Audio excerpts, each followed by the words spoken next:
Hi, welcome to our channel.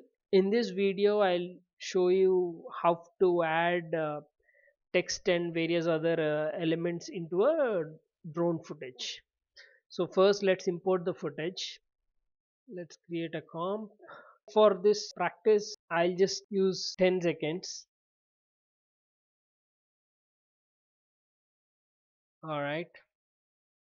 So it's quite easy actually. It's not that difficult. If you have a stable shot, then it's quite easy to track elements onto the footage.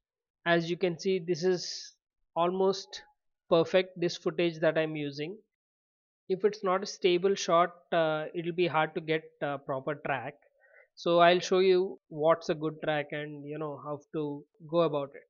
So now go to animation and track camera. Let's wait for it to analyze the footage. It'll take some time based on your machine's configuration.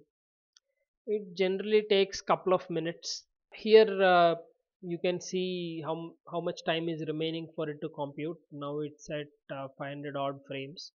So in total there are like 600 frames. Solving camera, and that's about it.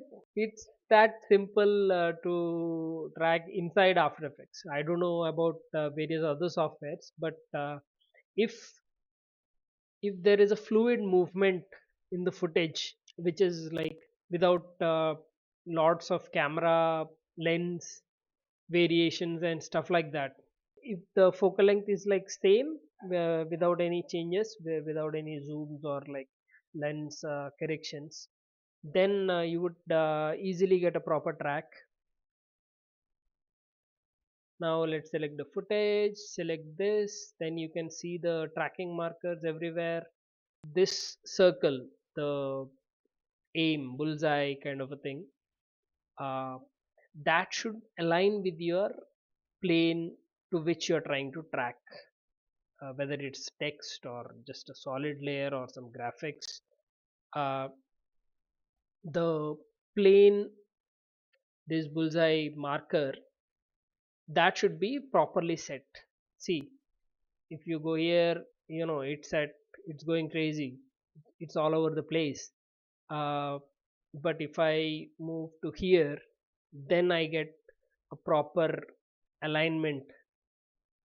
So this is where I should add the text or the graphics. So right click, create text and camera. So let's go to rotation and zero it out.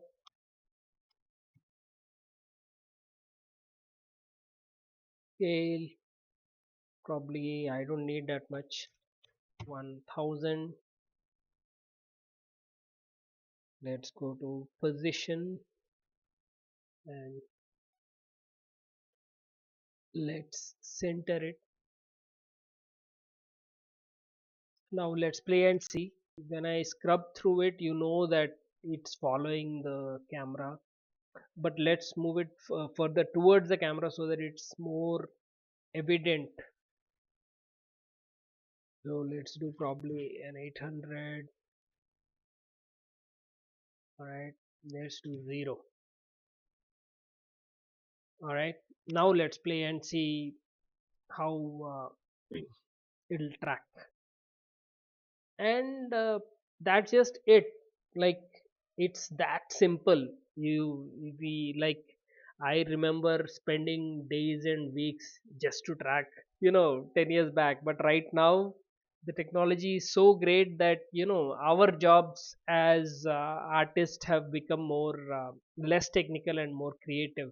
But I can't guarantee that you would get a perfect track for all your footages. It depends on the light, it depends on the noise in the footage, it depends on how the camera is moving and what lens you're using. It depends on a lot of variables. Now I'll show you one. uh, I have told in the beginning. Now let's select the footage, select the camera tracker, go to advanced, average error. This should be less than 1 for you to know that you have a perfect track to work with. You should go to this advanced tab and then check the average error. So you can add a text or a solid layer and see how far the track is good. But then this is the first starting point where you check the average error. If it is below 1, which is great, but here in this case it's 0.2, which is like awesome.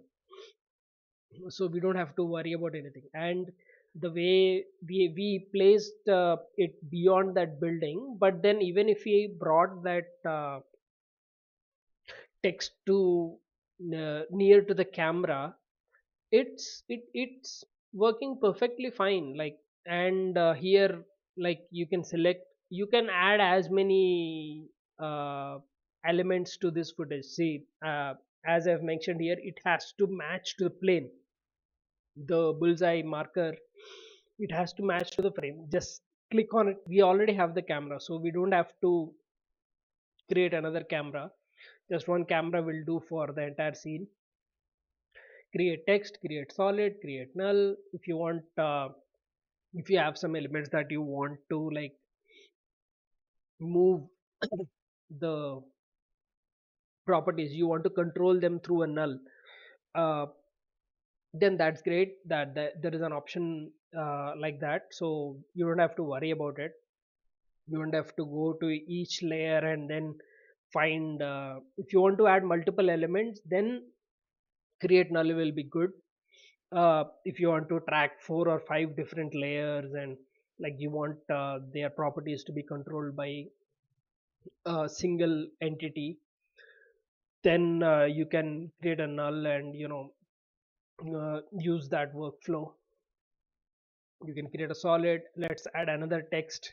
So again, let's zero it out and then go to position. let's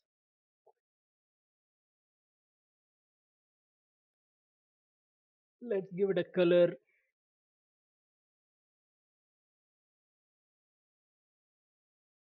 As you can see, so you can add multiple elements, so that's not a problem. Let me see if I have not mentioned something.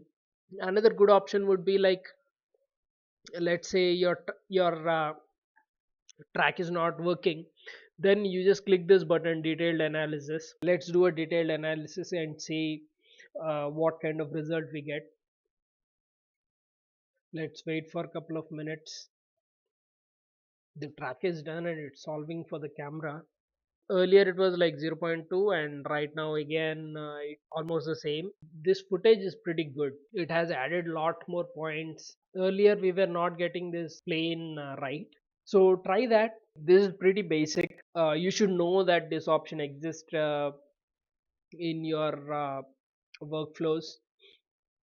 Try to add some extra bit of spice into your motion graphics, VFX, whatnot. So short type, if you're not getting proper track, then short type is something that I would change. For in this we are not moving we are not playing around with the lens. Fixed angle of view works great. Then if you're zooming into the footage, instead of, like, this is a drone, so it moves into the scene. So if you're shooting with the DSLR and you're like zoom in, zoom out, or something like that, then just click on variable zoom and try and see what kind of output you get. This is all software control, right? So it's, nobody can, like, tell for sure that this would 100% you will get a proper track. No, it doesn't work like that. So try various options, just explore these options and see what kind of track you're getting. If so, it's important to know, like, what kind of footage works. Like, these kind of examples I try to bring in because these are the kind of things you should know. This track is working for a specific set of lenses, specific set of camera moves. You should be aware of that. Just make sure you communicate it to your team, then getting the footage right is half the job done. So then the rest software can take. That's it from my side. I hope this video was helpful. I'll see you guys in the next one.